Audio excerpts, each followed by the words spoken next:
And like I said, this is like 9 slides, and it's just to set a foundation and points for discussion that we can discuss after I fly through these. So with that said, I'll go ahead and just go to the first slide. So, and by the way, some of this is like a little bit of historical context, and some of it is just my own personal views, which you can either agree with or disagree with, which we can discuss afterwards. But when I think of exercise selection or tools in your toolbox, I always talk about this as being there's 2 categories. Despite the fact that there's about 7 billion exercises out there, they all fall into one of 2 categories. And once again, if you don't agree with this, we can discuss it afterwards. So I'm not coming at this from a my way or the highway standpoint. So the 2 categories are primary exercises, and there's no real consensus on exactly what that means, but I would imagine that most people would agree that it includes, at the very least, most or all of these: cleans, squats or squat variations, deadlift variations, multi-directional lunges, pulls, horizontal press, vertical press, and carries. So there's primary exercises as one category, and then there's everything else. And you can call them assistance exercises, auxiliary, accessory. They'll include therapeutic exercises. But the point of this slide is that if something doesn't fall under the category or umbrella of a primary exercise, then by definition, it's an assistance exercise. And now going with a little bit of history, back in the 1960s and 70s, when powerlifting and Olympic lifting were exploding onto the scene, advanced and elite athletes revolved programs around primary exercises. In powerlifting, that meant the squat, deadlift, and bench press. And in weightlifting, it meant the clean, snatch, and jerk. And they specifically use accessory exercises or assistance exercises to increase strength in weak areas to improve their primary lifts. So that's what was going back. That's what was going on when strength sports exploded onto the scene. From a bodybuilder standpoint, they used and still arguably use a combination of primary and accessory exercises because their goal has less to do with strength and obviously much more to do with aesthetic muscle balance. But with that said, even from a bodybuilder standpoint, most of them are still revolving their programs around primary exercises. And so the kind of the point of all this is that, resistance training, you're using resistance training arguably to improve strength and hypertrophy as 2 of your primary goals, and power as well. And at the higher levels, the power athletes, Olympic weightlifters, strength athletes, strongman and powerlifting, and hypertrophy athletes, bodybuilding, are for the most part revolving their routines around primary exercises. But you flash forward to today, and with social media influencers pushing the latest, greatest exerciser, most of them fall into the accessory or therapeutic / corrective exercise category. And for me, that's just a big pet peeve of mine. The further the more we move forward in time, the further we seem to move away from established principles. And in this case, from an exercise selection standpoint, primary exercises. And it begs the question, do we really need primary exercises to reach goals? Yes. If the goal is only, and notice I put that in bold, if the goal is only to optimize hypertrophy, the answer is probably no. Hypertrophy can be optimized with a wide variety of exercises. The most important variables are weekly set volume, intensity of effort, or in other words, proximity to muscle failure, and your diet. But if the goal is only to optimize strength or power, then arguably the answer is yes. You're not going to optimize strength or power without revolving routines around squats, cleans, deads, pulls and presses. I'm getting down to the last few slides. I want to just quickly switch over, change gears for just a second into topic of loading zones because I was specifically talking about specific populations in the previous slides, your power, strength, and aesthetic athletes. But for general and special populations, the ACSM and NSCA guidelines suggest that you begin a program in the 8 to 12 repetition range. You then start to increase the spectrum. You don't, first of all, you don't stay in the 8 to 12 rep range for very long, several weeks to several months. And then you want to increase the spectrum to the 6 to 15 rep range for general strength fitness. And then once you get to the intermediate to advanced stage, at the very least, the intermediate stage, which most people should be able to get to, you want to, their suggestion is to shift the spectrum to the 4 to 12 repetition range. That is not to say that you spend all your time there. They're saying that you spend most of your time there. And the point being that most people don't fall into the category of being a power lifter, a bodybuilder, an Olympic lifter, where they want to maximize strength or maximize hypertrophy. Most people fall into the category of a recreational lifter, and they're lifting for general health and fitness as opposed to maximizing just one component. And because of that, most people, and this is now I'm starting to get into my personal views, should be seeking a combination of power, strength, hypertrophy, and strength endurance, which is the reason why most people should train across the 4 to 15 repetition range, which is the primary way to optimize those attributes, power, strength, hypertrophy, and strength endurance, from a general fitness standpoint. And this is at least partially why governing bodies guidelines also suggest training each major muscle group in the body 2 to 3 times per week. So back to exercise selection now. This is going to, I think everyone would agree that we all need to be training 2 to 3 times per week, legs, back, chest, and shoulders. And then, then you got to start thinking about, so what exercises you're going to use for legs, back, chest, and shoulders. My personal opinion and approach is that, and the way I train myself and my clients, is that I also include some direct training for your hip abductors and adductors, calves, for various reasons, which we probably don't have time to go into in this webinar, lumbar extensors, abdominals or core, low and mid trapezius, rotator cuff. And I put biceps and triceps in there. I actually personally don't train bis and tris for myself.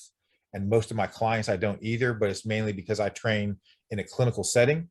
And if my clients want to train bis and tris for aesthetic purposes, then that's fine. But I just let them know that for what we're doing, it's that those 2 muscle groups are on the lower end of the totem pole, and they can do them on their own if they want or whatever. So other considerations when it comes to the topic of exercise selection is the exercise being inserted into the program only for variety's sake or to help achieve a goal such as create strength balance. I'm going to bypass that comment there for a second. On the list of choice of exercise, is the exercise being selected, or is the toolbox being created among the best bang for your buck exercises for that muscle group? So the reason why I'm putting these bullet points up is because I want you to think about the way you design programs, the exercises that you choose for your programs, and why are you inserting your exercises? Are you inserting your exercises just for variety's sake? And part of the reason why I'm asking that, and I put that in as a bullet point, is because that's what I seem to draw from, like, Instagram. Like, people are putting all these new zillions of exercises and claiming that you should do them. And when I see that, what I think to myself is, why? Like, why would I insert most of that stuff? Like, you only have so much time in a session, and the more you insert, the more you have to take something else out in order to insert that. So what's the whole, like, I guess what I'm doing is I'm just trying to ask, do you think about this stuff? Do you think about why you're inserting an exercise and how it fits into the overall program? Do you consider a new exercise that you insert a bigger bang for your buck, or are you just inserting it because you saw it on social media or whatever? And then other things that you want to think about, what's the goal? Is it to improve strength? Is it to balance strength? Like, strength and aesthetic athletes would want to do? Is it to improve performance? Is it to correct a dysfunction? How many tools do you really need in your toolbox? Like for me personally, the way I go about it, once again, I train traditional medical fitness special populations. So in other words, people with disease and musculoskeletal issues in clinical setting. And so the way I go about it is I have a toolbox of about 3 to 6 exercises for each major muscle group in the body. And I just rotate through them. And every once in a while, I'll insert something new.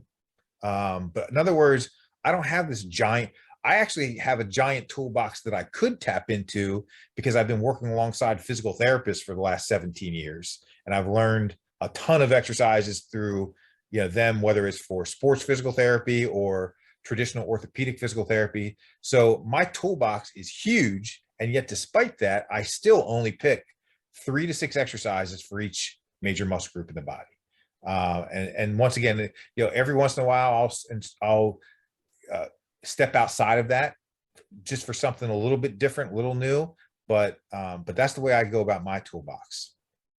And other things is that Frank and I have talked about before that I wanted to make sure I put into this PowerPoint presentation is to please keep in mind that a primary purpose for variety is to create a novel stimulus to avoid plateaus and staleness, both mental plateaus and staleness, and from a performance standpoint.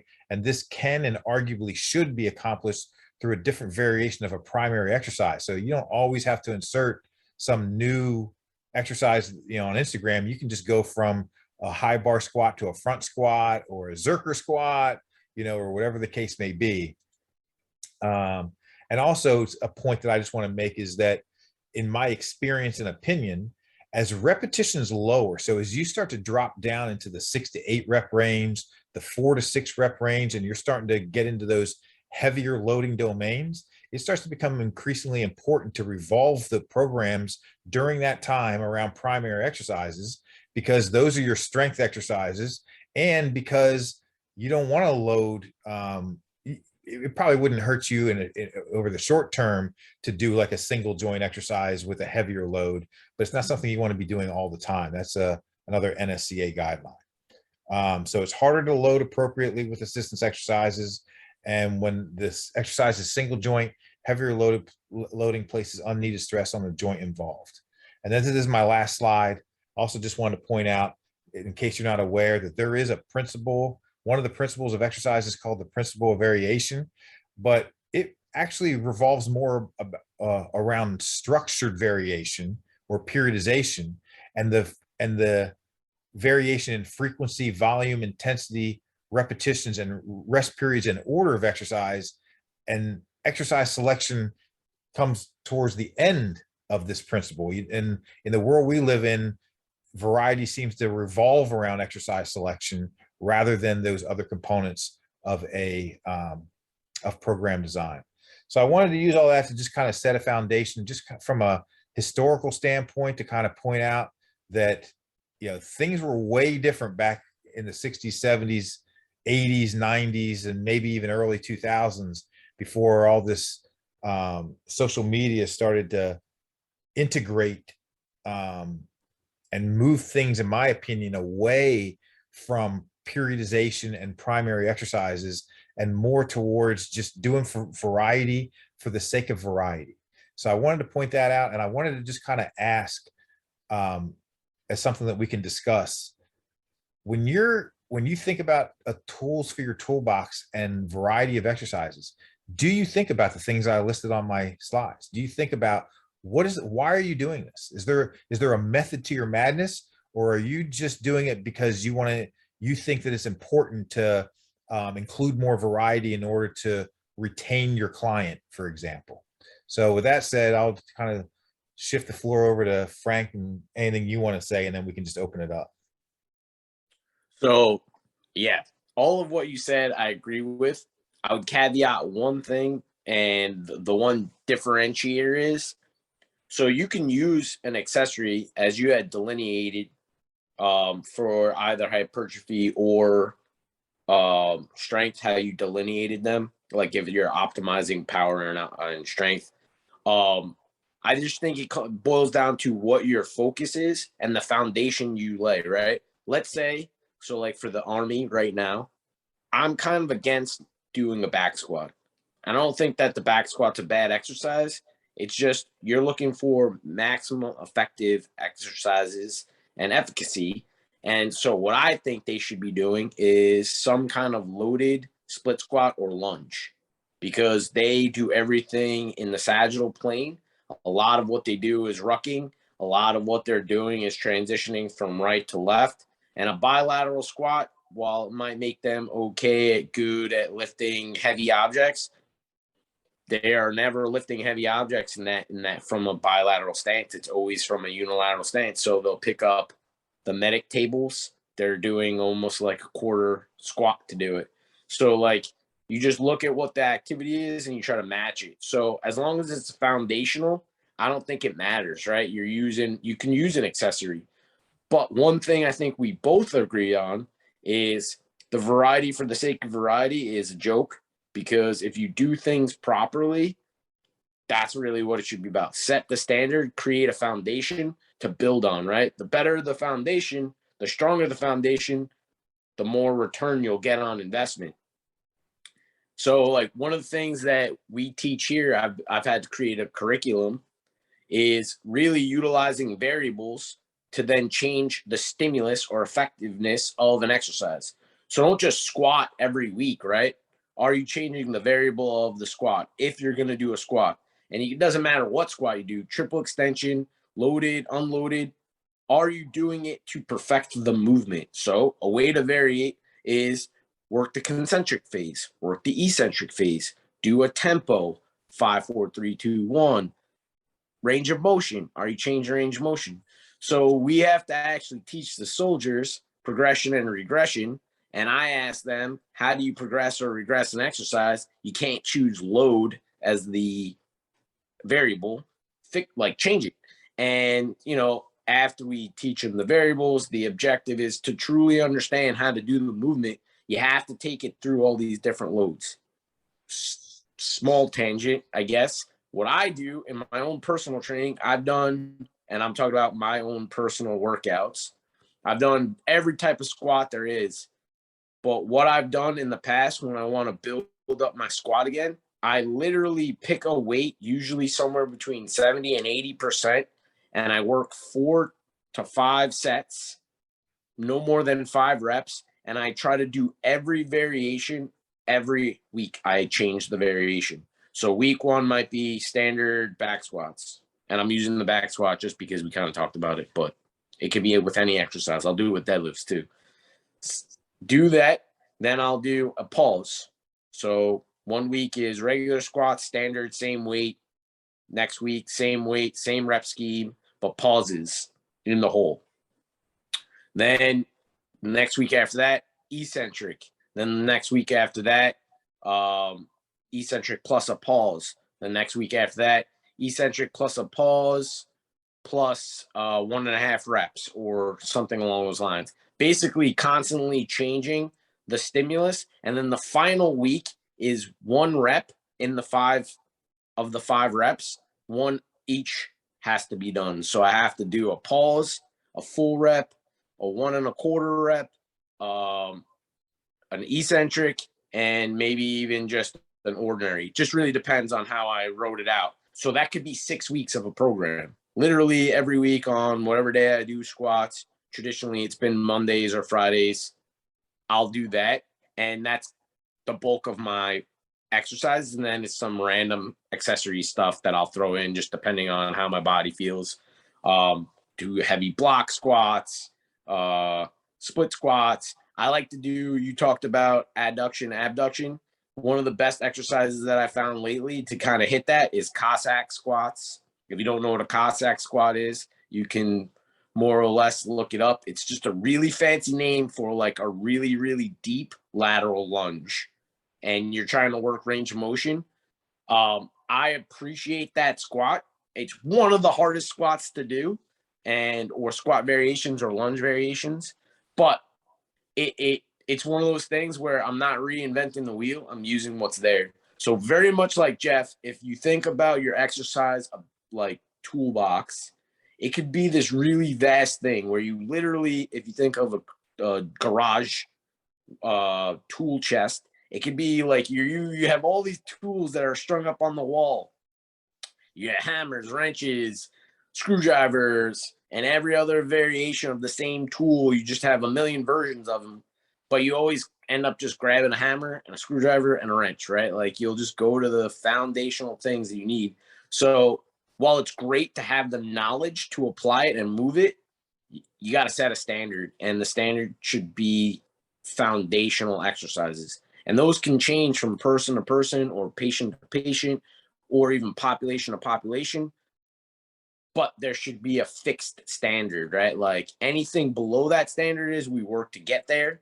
Everything above that should be now we're pushing sort of their limits, but you can polish that by changing and manipulating variables to perfect a movement. And classically, and I use this one a lot, I like to say Bruce Lee's famous quote, don't fear the man that knows 10,000 kicks.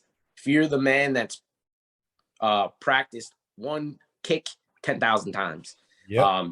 Because when you know the movement so polished like that, it becomes super, super hard to deviate. And then you can advance it.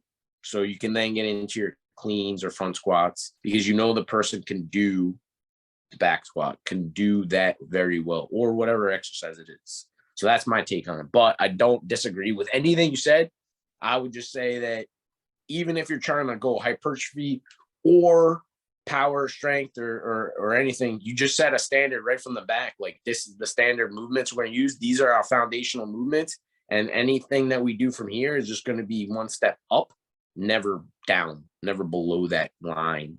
So yeah, but it's we've talked about it before. A lot of influencers from social media think that they have this proprietary blend that they could sprinkle on to reinvent the wheel, but the wheel is a great tool. Just got to learn how to use it and execute it properly. So yeah, that's my take on it.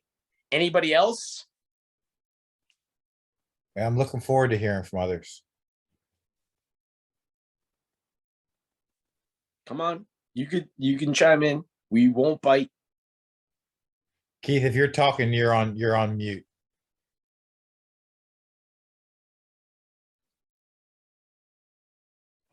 There we go. A little better? Yep, now I can hear you. Okay. I specialize in working with people primarily in their 70s and 80s. My focal point is always improving activities of daily living. My focus. So all program design involves around that concept, as opposed to for variety and, you know. So yeah, that's great. I mean, and one of my favorites is actually, in other words, a lot of squatting movements in front of chairs, and sometimes they have to use their arms at first. You know, you get just the way to progress that is eventually they don't use the arms at all. Eventually they use a little extra weight maybe, but I absolutely love step ups or step downs even, because stairs can be a big issue with people. And it's a great way to improve balance as well as strength and confidence. Good, man. Older adults need a lot of confidence building sometimes. That's absolutely important. I've had 93-year-old client that I stroke, and she was stuck in a wheelchair, and we just worked on getting in and out of the wheelchair. So, I mean, it's a squat, but initially we had to work a lot of arm movements, a lot of dips to try to help assist to get her out of that.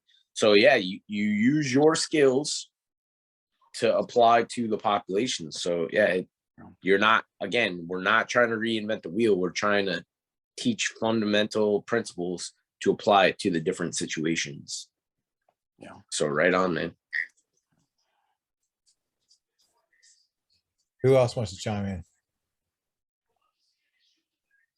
All right, Becky. I guess I would just say this is very comforting to me because I feel like I'm the one in my gym who's kind of the boring one. Like I follow a linear periodization approach, and like for squats, for example, it seems like most folks when they start out in muscular endurance, especially if they're a little older, usually need like a TRX squat at first, and then progresses maybe to a box squat, and then eventually to a goblet squat. And maybe by like month 4 or 5, we're getting a heavy enough goblet squat to consider a back squat to lead into a front squat to maybe, I haven't gotten far enough yet to get to a clean, but I'm hoping one of my guys is getting close.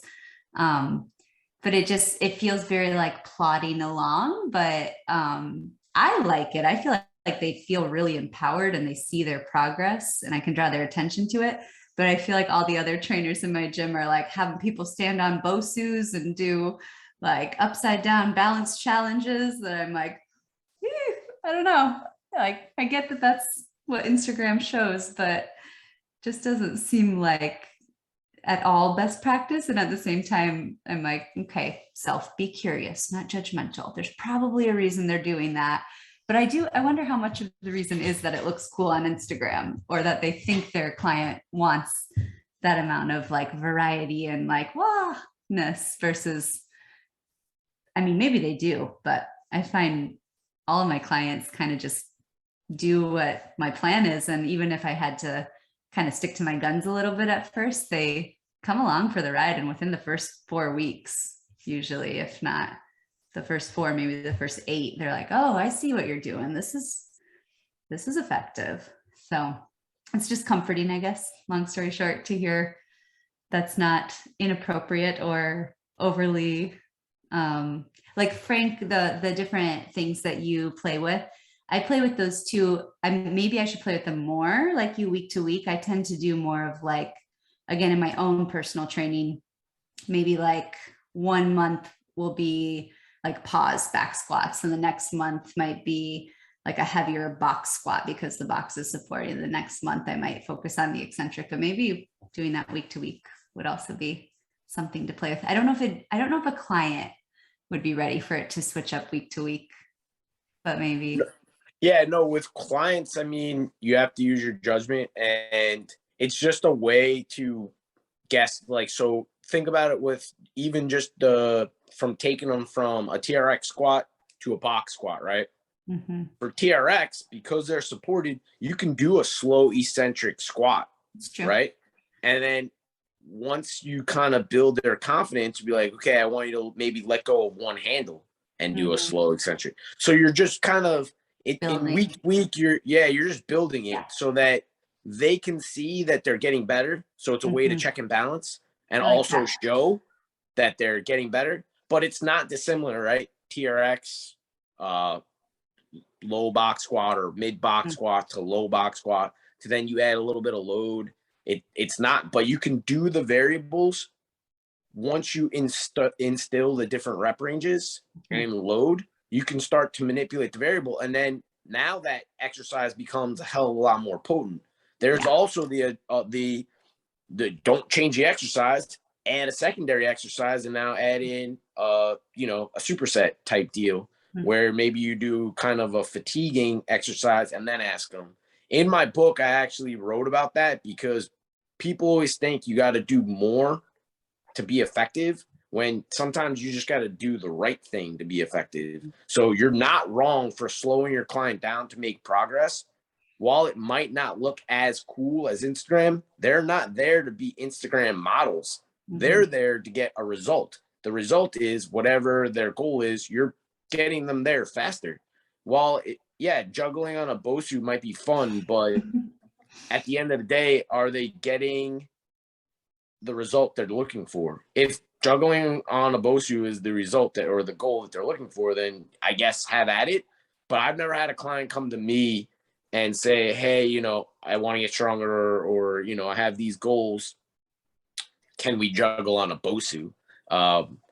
They don't know. And so if you're the subject matter expert, sometimes like dispelling all of that and pushing it away actually makes you look more of like an expert. Like, while all of that stuff looks cool for somebody somewhere, I'm going to teach you the basics, and you're going to get real good at the basics. So preach on. And if they ever need like a double tap of information, send them to me and Jeff, and we'll say the same exact thing you're saying. Exactly. Yeah.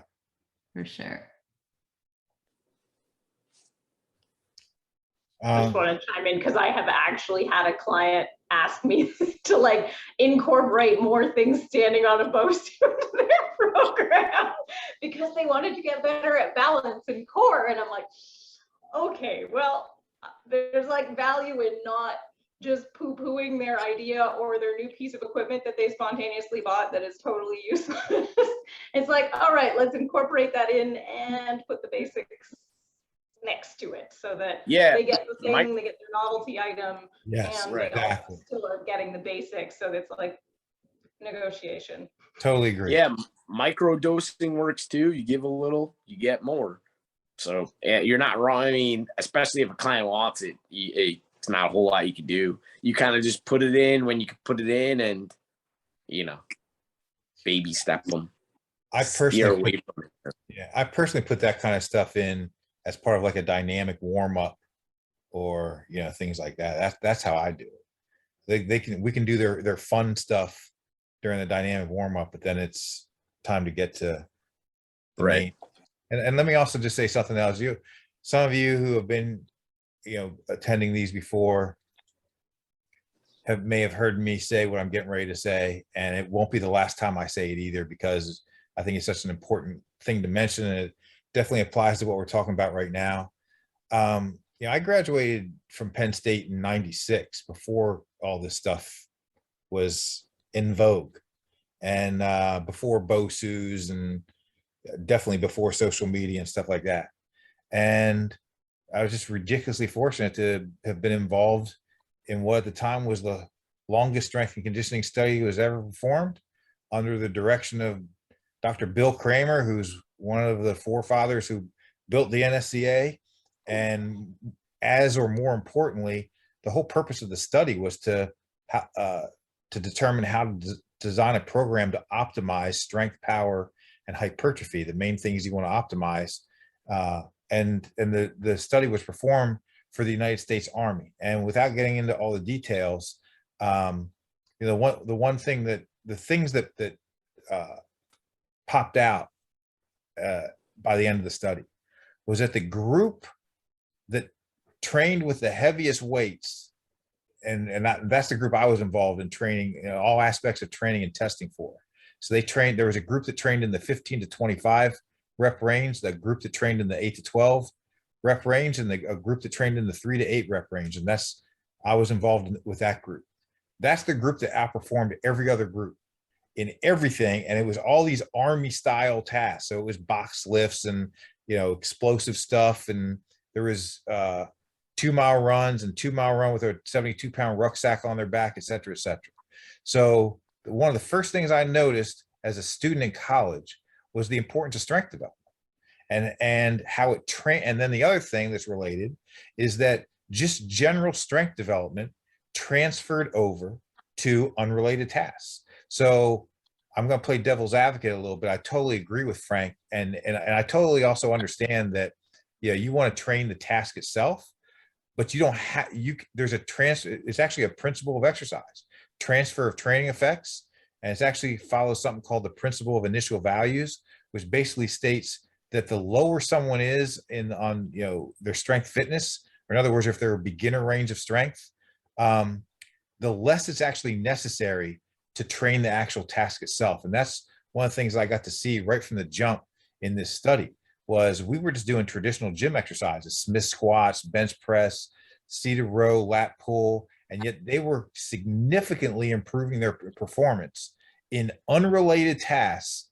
When I say significantly, I'm talking about double, triple, and quadrupling their strength and performance outcomes in just 6 months, just by getting stronger. And they were also instructed to lift the weight with the intent of maximal velocity to increase their power as well. So, then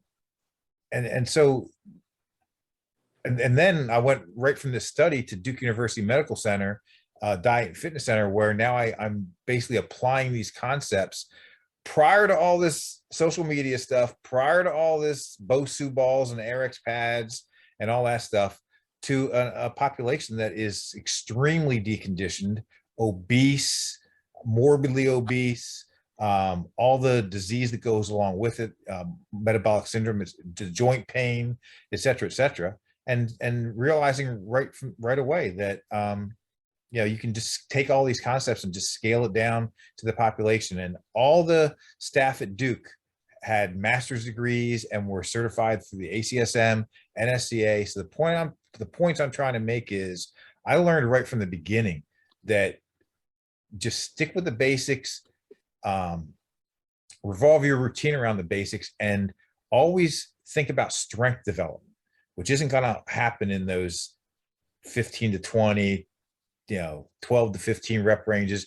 You need to spend time in those rep ranges, but you can't be afraid to go down to the lower rep ranges. And by doing all that, there's a transfer of training effects, and they're going to see improvements in their activities of daily living and their ability to climb stairs and, sit to stand and all that stuff.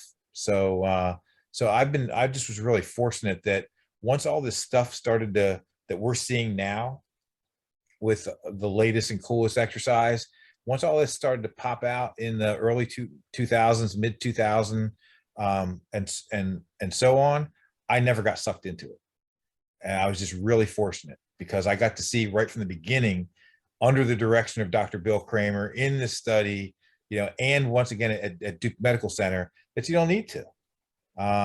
Just stick with the basics, insert your variety, and make sure you have a method to the madness. And sometimes the method to the madness is to please them a little bit, but you can always do that in the form of a dynamic warm up or on one of your lighter days, or something like that. Hey, well, do you want to come preach at the installation I'm at? Because the Army needs to hear what you just said. I actually have to do like a month's worth of PowerPoints saying exactly what you said, that you can't transfer endurance to strength. You have to transfer strength to endurance. The Army doesn't want to operate that way, which is an uphill battle in and of itself and a conversation for another time. But that's literally what we're trying to do here, is change the culture and the mindset to understand that you need strength to do all the other tasks. You develop strength through doing those foundational lifts. I saw it with my own eyes, man. The development of strength and power transferred over to everything else. It was an amazing way to start my career, an amazing way to see how important just honestly ACSM and NSCA guidelines are. It's the reason why they're the guidelines. It's the reason they're only changing them a little bit from one decade to the next. They just make minor adjustments in them because you don't need to reinvent the wheel. And it just kills me about the world we live in today, and everything's just moving away from that. But if people just stuck with that and don't get sucked in, I'm just glad to hear Becky say that, believe me, I question myself a little bit too, at times. And then I just think like, no, I'm not doing it. The basics work and strength development works. And so I've just stuck with it. I do have a question now though, Frank, because I'm following literally in my programming, the NSCA linear periodization. It's like an Excel spreadsheet that's on the website. Yep. And then it has like little tabs along the bottom that go from muscular endurance to, I think, hypertrophy to strength to power. Yep. So I am doing major compound lifts, but you just said endurance doesn't transfer to strength. Strength has to go to endurance. So am I doing it wrong to start them off in a muscular endurance phase? Yeah, so muscular endurance is different than cardiovascular endurance. Okay.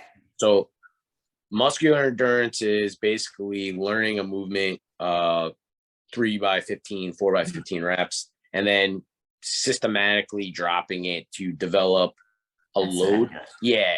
So you're pyramiding basically 15 down to like, your 4s and 6s. Who else has questions or comments?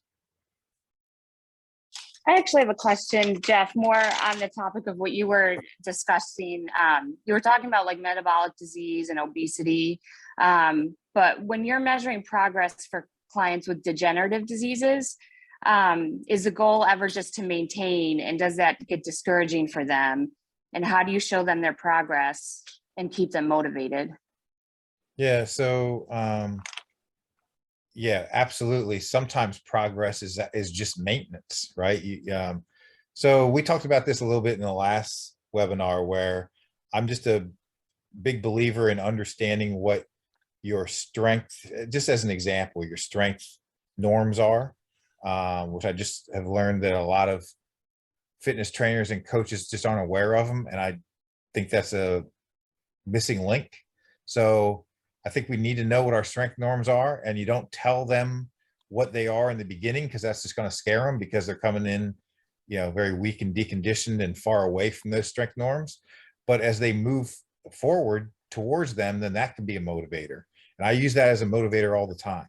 So the strength norms for your standard lifts, your squats, deadlifts, pulls and presses and stuff like that, the reason why they're norms is because they're averages, and they're averages, which means that they're attainable, even for special populations. And then they're delineated into each decade of life. So if you know your norms for males and females on those lifts in the 20s, 30s, 40s, 50s, now you have an objective point of reference that, once again, you don't tell them right away because you'll scare the crap out of them. But as they move closer to them, then it's like dangling a carrot, and you let them know, hey, here's the norm for your whatever, and you're getting really close. We're almost there, type of thing. So there's certain things that I'll use objectively like that as a motivator, but then also there's tons, and probably even more, of subjective motivators, just like the fact that their blood labs are improving from year to year, or their A1Cs are going down, or their knee pain is getting less, or it's getting easier for them to walk up and down the stairs, and things like that. So you just have to kind of pick it. It's obviously all case by case, but I just try to pick and choose my objective norms, which once again can be blood labs, and they can be also just performance norms, such as strength standards or aerobic standards and things like that. And then I really like to just praise them and point out the subjective stuff, and ask them about how it's affecting their activities of daily living and stuff like that, and really kind of harp on that. And also just creating an atmosphere of success, praising them when they're, like sometimes I'll just tease them and say, but in a positive way, and say, you were made to squat, you were made to deadlift. When they get their form down right, I'm going to enter you into a powerlifting competition. Just to kind of get them to laugh and get them to realize that, oh wow, I'm really that good. Yeah, stuff like that. So I'll just try to create an atmosphere of success and things like that as motivators as well.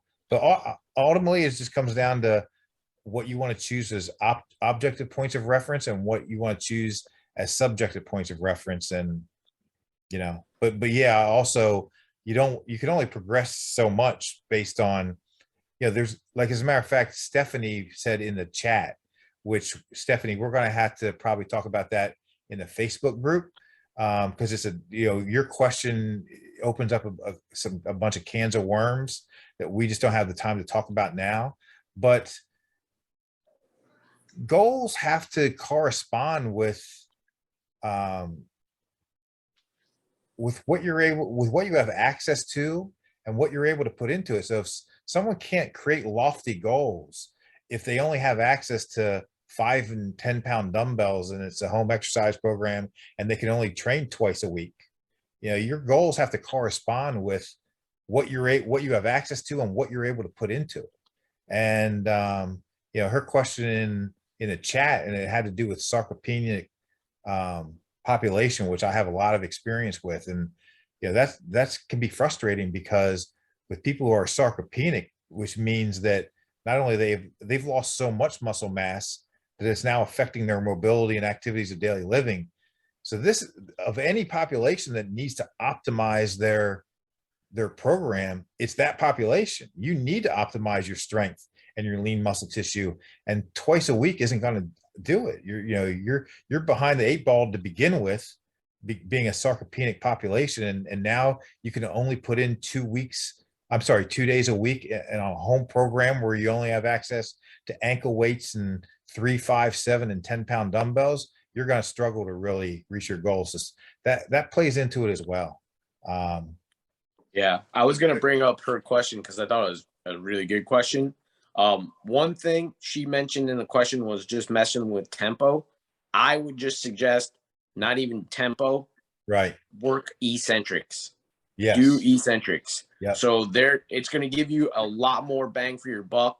Yep. Because it's the contraction and the stretch of the muscle belly. That would be the first direction I would go.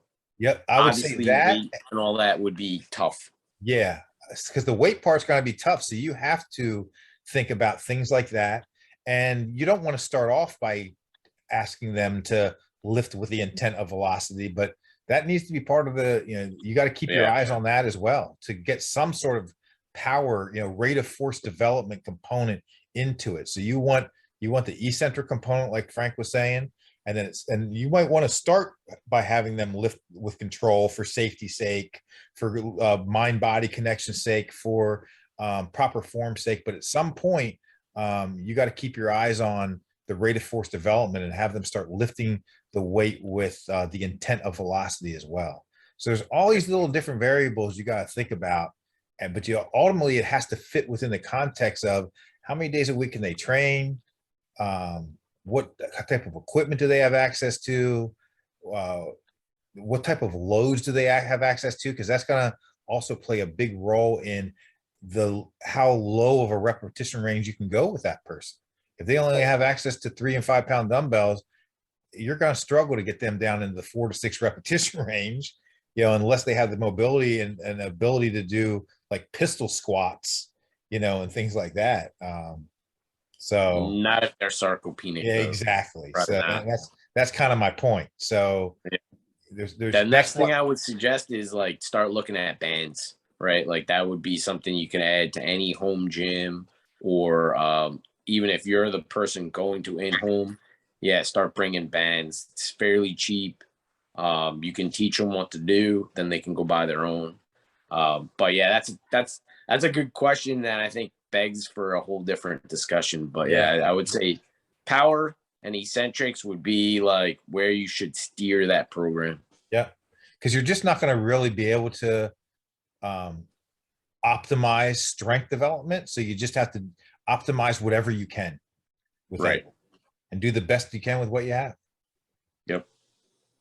But it's a great question though. Absolutely. When I saw it, I was like, ooh. I was like, Jet, that might be our next topic. Yeah, seriously. And Katie, did I answer your question okay? Yes, very much so. Thank you. Okay. Appreciate it. Good. What else? Anyone else want to chime in with a question or comment? I'm just going to second Frank's opinion on bands. I've been using bands for decades. And you can make them like one of my favorite exercises for posture and all that is a standing row, because there's a lot of balance involved. You can make it where 1 or 2 repetitions are darn near impossible. That's just one example. Agreed. But I tried some step ups using a band yesterday. I could get like 2 reps in without falling over. I'm like, okay, that's pretty intense. So like How do you do a step up with a band? Trying to visualize. I'm actually using a kind of step that you can put the band underneath. Okay. I will literally just hold the band tight enough to where it's intense, and it's a 6 foot long band. But I'm holding it near the I don't want to the center. I guess so it's much shorter. Like here's the step, the band is looped around it. Underneath it, and then it's open. Yeah, it's And the then open instead of foot a dumbbell, facing up you're in your hand. pulling up on the band. Yes. I like that. I never thought to try that. Yeah. You can tell how well your glutes work when you really get intense in that. I bet it would feel like better feedback than a dumbbell. Yes. It's just different, Grounded. I mean, and the other thing that's a little different is the resistance, of course, is highest at the top of the movement, which is kind of the opposite of what free weights are, Yeah. about the strength curves and all that kind of stuff. So it's just a little different way to challenge Yeah. thing. You know, So if any of you have like a belt squat, you can do something similar with a belt squat or access to a belt squat. You put the harness on you and you can make the level higher or lower depending. Try it on yourself first. Put the belt squat on and try step ups or even just shorter range of motion. Sometimes, so like when I'm doing my accessory work after squats, I'm working on really small movements. I will put plates on a belt squat and I'll step on the plate. And then as I step onto the plate, the belt squat, obviously the weight is going up and down. You can do marches that way too. So yeah, you just got to mix and match your intensity or your loading ability, depending on what you have access to. But bands are like step one, right? Play with the band, figure out different tensions or which way would be ideal. Because you can obviously tense it down underneath where you're stepping so that as you step up, the tension is increasing on the rubber band. Or if you're really trying to like resist somebody, almost like a resisted sprint, have them step out against the band. So now you're actually kind of doing like a loaded lunge plus the step up. So you're kind of loading it in two planes.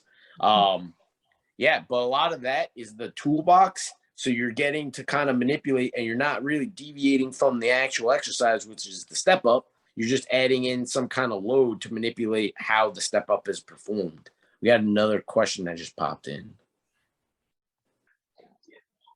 I just want to add that this is helpful for me too, because probably 4 out of 5 of my clients are all working out from home. So it's always like a game of like, when are they willing to invest in like a heavier weight or another piece of equipment sort of thing. Right. So usually I recommend a set of the super bands right off the hop, because then we can do a lot of, and like a door anchor. So at least they can do some sort of pull down exercise and we can work with different angles to make a little more variety in the training, and get all the ranges of motion that are accessible to them. But yeah, usually a lot of people get stuck on the 10-pound dumbbells. So there's like always the process of convincing them that their groceries weigh more than that and they can really lift more. Exactly. So true. I'll tell clients, I've had clients put books in suitcases and I'll be like, lift that. Good. Just pick that up and down. Like make a suitcase and just use that as a load. You can use things around your house. I used water jugs when I was in quarantine in China. So you can make anything a weight and an exercise. You just got to be a little creative. I actually really like duffel bags and like backpacks, as long as they're in good shape and the seams are not coming apart, because then you get some different grip options as well. It's kind of like a makeshift sandbag. Yeah, absolutely. Yeah. I mean, when you're forced to do the thing at a place that wouldn't traditionally be, a gym, then use what you got. Totally. Yeah, the first time I did a weighted chin up, I was in Japan and I just put a weight in my backpack and walked to the park, and they had a little kids play place. Just did chin ups with a little weight in my backpack. Nice. So. I just thought of something else I could use. Go ahead, Keith. Manual resistance, where you create the resistance yourself. Learn that. Worked a lot of people in hospital beds. You need some upper body strengthening. Well, what are you going to do when you're in a hospital and going in their room? You can do all kinds of things with just manual resistance, as long as you're much stronger than they are. Yes, absolutely true. So